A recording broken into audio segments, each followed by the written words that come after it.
জিনিসের দাম এখন পানির মতো। এগুলো সব কিন্তু আমি কিনি না, এগুলো হলো আমার বোনের ভালোবাসা। অনেক অনেক কিলোমিটার দূর থেকে আমার বোনে নিয়ে আসছে এগুলা। এই যে নারিকেল, ঢাকা শহরে নারিকেলের যে দাম, আমার পক্ষে কিনতে যাইও আমি চলে এসেছি সেদিন। এই 3টা নারকেলের দাম নিম্ন 1000 টাকা। চালের গুঁড়া আমি মানা করছি চালের গুঁড়া আনতো না, এই জন্য কম আনছে। আমার কতগুলো আছে সেদিন করে ডিপ ফ্রিজে রাখছি, ওগুলাও আছে। আর সুপারি আনলো তো ওদের আব্বু যে কি খুশি। নিজেদের হাঁসের ডিম এগুলা, খোপের মধ্যে আমার বোনের মনে 20টা হাঁস আছে, দেশি হাঁস, ওগুলা ডিম পারে, ওগুলা থেকে ডিম নিয়ে আসছে কতুরি। এগুলো সব আমার জন্য একা আনে না, তার মেয়েও থাকে ওইদিকে 12 নম্বরে, মেয়ের জন্য কতগুলো আনছে, আবার আমার জন্য আনছে, মাংসও আনছে। যে এখানে হাঁসের মাংসগুলো কেটে কুটে একবারে পরিষ্কার করে আনছে। এত হাঁস কেন করতেছো হয়তো বা তোমরা চিন্তা করতেছো, এটার কারণ আছে। কারণ হলো আজকে শুধু বাসায় রাজহাঁসের মাংস রান্না করবো, এটা হলো শোভনের আইডিয়া। শোভন বলতেছে আজকে চিতই পিঠা এবং রাজহাঁস এর লগে আবার নারকেল।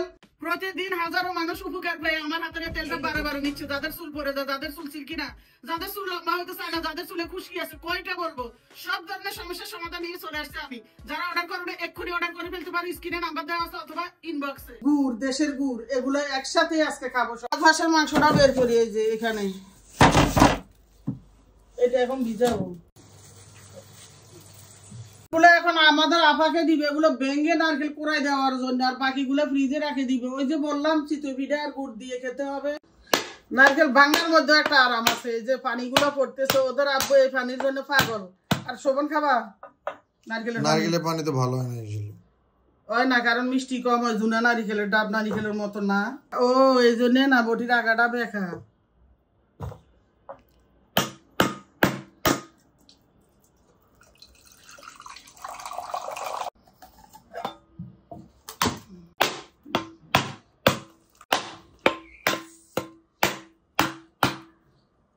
আমার নারকেল ভাঙানো হয়ে গেছে, নারকেল কোরানো, দেখছো কি সুন্দর লাগে। এগুলো ডিপ ফ্রিজে রেখে দিবে, আর বাকিগুলো দি কালকে আবার সান্না পিঠা বানাবো। ওদের আব্বুর কাছে নাকি সেদিন পিঠা বানাইছি, অনেক মজা লাগছে। পানির মতো কেন বললাম, ওই যে ওদিন আনছি আলু আর পেঁয়াজের দাম যে এত বেশি ছিল, মানে পাগল হয়ে গেছি দামের চড়ে। এখন আজকে গেছি আনতে, একবারে দাম কমে গেছে। কত করে জানি আমি যাই নাই, ওদের আব্বুই গেছে, সরি।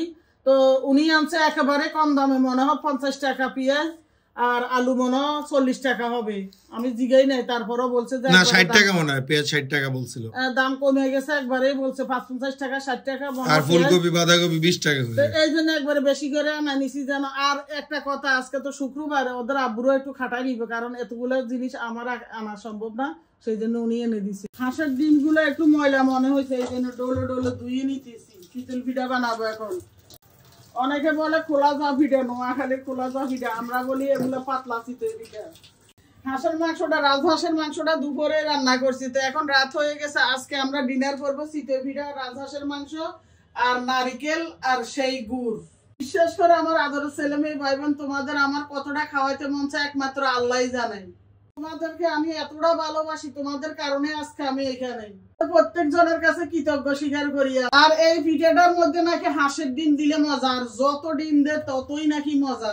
দেখি আজকে হাঁসের ডিমও আছে, আবার কত মজা হয়, কতটি দিতে পারি দেখা যাক। একটু বেশি গরম হয়ে গেছে, এই জন্য পানি একটু মিশাই নি। এটার মধ্যে এই যে কুসুম গরম পানিটা দিব। এখন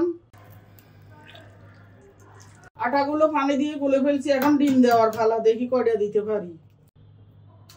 হাঁসের ডিমের চামড়া যে কি মোটা, আর ফার্মের মুরগির চামড়া যে কি পাতলা, চিন্তা করো। 3টা দিছি, আরেকটা দি 4টা, তারপরে দেখা যাবে, দেখি পিঠা কেমন হয়। খোলাটা গরম হয়ে গেছে, আরো একটু আগে থেকে খোলাটা দিছি। এখন পিঠা দিয়ে দিলাম, বিসমিল্লাহ।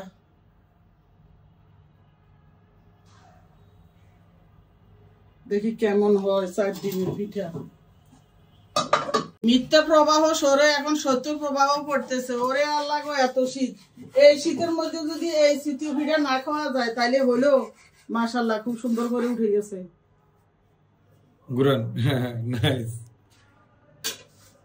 তো হয়ে গেছে আমার এই যে চিতই পিঠা। এখানে কতটি, এখানে কতটি। এখন লামিসা আর হলো শোভনের বলে খুবই খিদে লেগে গেছে, তো তাড়াতাড়ি আমি মাংস গরম করে এই যে দিয়ে দিতেছি ওদের। আর ওইখান দিয়ে ওদের আব্বু আর বড় ছেলে আসছে। এত শীতের মধ্যে গরম গরম পিঠা আর হাঁসের মাংস, সেই মজা। খাও। Love you. মনে হইতেছে এখন 300 ফিট নীলা মার্কেটে আছি আমরা।